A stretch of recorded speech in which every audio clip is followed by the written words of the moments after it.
Hello everyone, Azzapp here and welcome to the Season 14 Split 3 Vel'Koz guide. There's been some changes with the meta and how everything works right now, so I believe Vel'Koz is one of the best states he's ever been. And on top of that, we're about to receive a buff. Apparently Riot deems it. The win rate is kind of smallish on the UGG when you look at it and when you check these stat websites, but I think the impact has shifted a little bit. You definitely have a bit more impact than before due to longer fights, and the game isn't as flippy anymore. So you can see we got pretty high win rate challenger. We're ranked 85 right now in US with 60% win rate, which is pretty damn good, pretty solid stuff for Vel'Koz. And I'm gonna tell you all about the mid and support that you need to know for this cheat sheet, how to work. Before we get into the details, I'm proud to say that this video is sponsored by Metafy, and they hired me to create a Vel'Koz guide on their website, which is awesome. I love sharing my Vel'Koz knowledge, and this is the most detailed guide I have ever written yet. It has about 50 minutes to absorb of whether it's written and the video stuff, and you got so much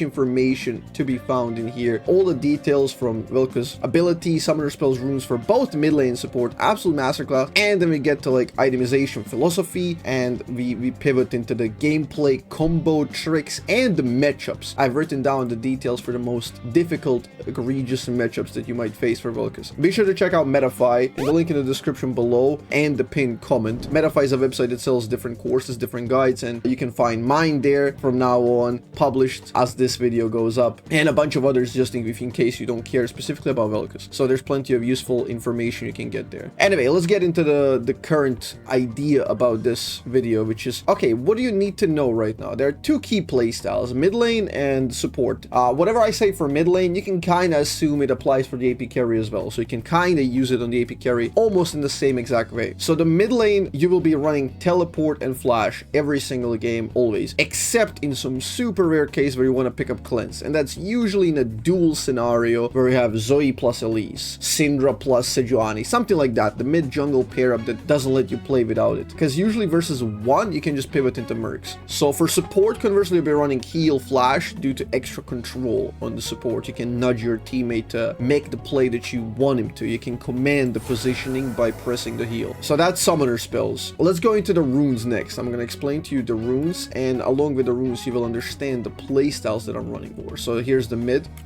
split 3, and this is the best Vel'Koz. This probably is a bit more consistent variant. I occasionally swap out to this one. I'll show you why. So this is the highest consistency build that you can run for mid lane right now. Even Nemesis, when he played Vel'Koz earlier, he used this version basically. You have the double damage steroid, you have infinite CDR combination here, you have just enough mana to pad more the combos, and you have late game insurance in the Gathering Storm. We take scaling health because we are very early, we get access to HP. Now I show you the pivot. The pivot would be this one. You just like the bottom area, you go late game, early game, late game, early game. That's how you shift. It's very easy to remember. And this is what I shift in the case of, let's say, I want to bully Silas early game, I want to bully Akali early game, I really want to stomp him early, and you pivot to this so you don't get one shot on level 2, 3. Same for Talon, same for Silas, right? You pick Scourge and then early health. So if you want to go scaling in an equal matchup or the matchup you win very often, you do this. So extremely simple for mid lane. Here's the support. Support is just incredible. Support only has one pivot, and this one we had last night because we played versus Dragdar Ezreal and Mersa's support Karma. It's like the most cancerous dual lane you can experience. So much pokes, taste of blood was pivotal. Most of the time you'll be running this. Most of the time you're running this early, triple damage steroid with early AP bonus, because most of the time you'll be like recalling coming from base full HP, recalling coming base from full HP. Ronta's Hunter helps you move on the map a lot more. We skip the mana item. I'll explain to you. It's brilliant build we concocted. It's by far the best build of Vel'Koz right now, and it's primary reason why I'm unable to have this amount of impact and win rate. So this is exactly what you want. You got so much early game damage, out pressure the enemies in the bot lane. It's absolutely incredible. Let's go into the item build paths, and I'm going to show you what you want to run. For mid lane, you'll be starting Doran's, health potions, obviously. That's the mid lane always. So there are two philosophies. One is the nuker AP one-shot penetration build, and the other one is consistency. Consistency you will use most of the time. Consistency you just cannot fail. It's just that good. You will be going Lucidity, Blackfire into Horizon pretty much every single game. and then you can go Landry, or if you get like extraordinary amount of money, you can rush Deadcap.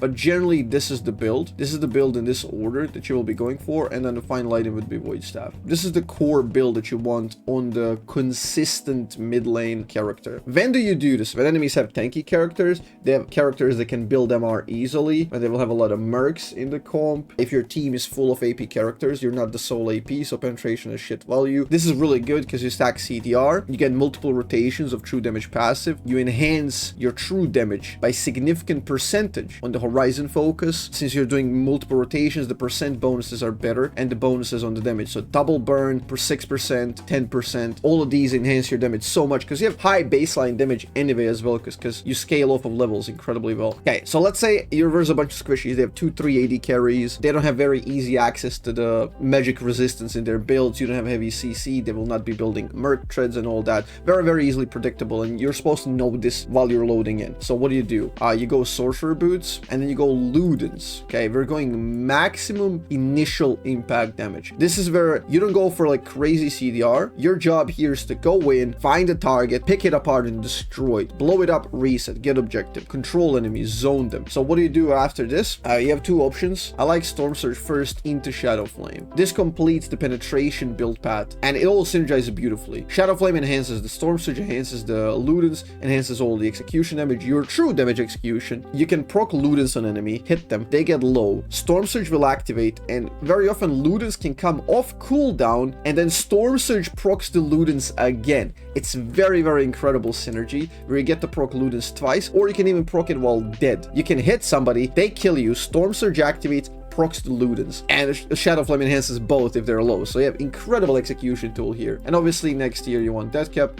and then finalize it with the Void Staff. This is the nuker mid lane build. So you have two philosophies. Usually in the draft, at the latest, you're supposed to know what you're going at the start of the game. You have draft, loading, and then start the game. You gotta figure out what you need to run. If you're in doubt, go this one, because this one cannot be wrong. This one can, if you fail, if you're behind, it can reach roadblocks. I would definitely like go maybe like 70% this one, 30 this one, or 80-20. Like really depends on the profile of the compositions. But yeah, this is a riskier one that if enemies buy like Banshees, you're kind of on a roadblock. If they have a lot of like 3 Merc treads, they have a couple of mantles, you will lose significant portion of the damage. But once you're in it, you kind of are committed. Like let's say you build 2 items. You don't really pivot into the CDR, you just go Void Staff early and then counteract that. So build percent pen, and then the flat pen shines, gets extra value. Final beautiful build here is the support. And you know what's the funniest thing about support? You don't even buy boots first. You can buy regular boots, but this is what you do.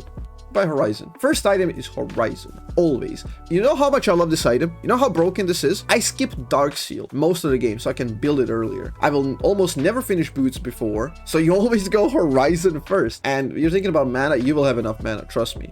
In early games, first 3 levels, you pace yourself, shoot Q only when you have mana flow banned and Comet and Scorch available. So you're kind of pacing yourself, you get extra value on the damage. That way you utilize and conserve the mana. You can very often break bot lanes early game, and once you get this, the map is yours. The map control you have on the dragons, on the barons, on the siege is incredible. It just wins games solo, I'm telling you. 100% wins games solo. You will see that in the detailed guide. I have so many examples and like how vision just breaks the game. So what's the next thing you want to get here? Again, we're going for percent bonuses because we're doing best of both worlds. We don't build crazy CDR, we don't need mana. We're building for initial damage impact, utility, control. That's what we're doing with this build. In fact, I very like defensive item third here, sometimes even second if the enemy comp is egregious. So I like either Banshees or Zhonya's because your support, your setup, you're not expected to control all of the damage in the fight. You will be doing way more damage than enemy supports, probably more even than mids. But by having this, you have access to the fights. You can set up better fights. You can play more aggressively. Same with Zhonya's. And you will be going Criploom for the utility because again, you don't need to do like that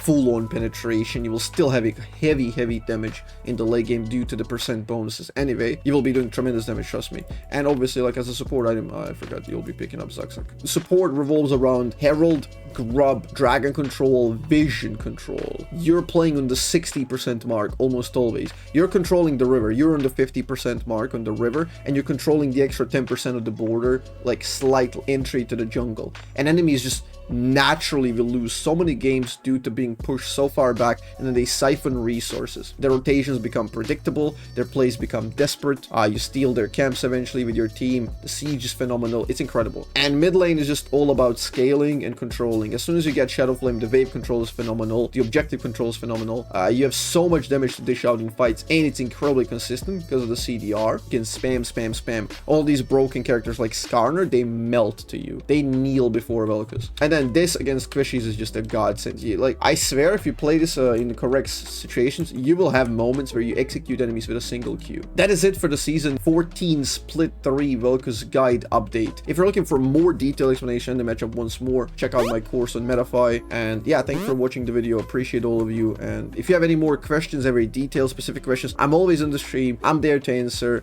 So just tune in daily on the streams or either Twitch and YouTube. And yeah, peace out. Thanks.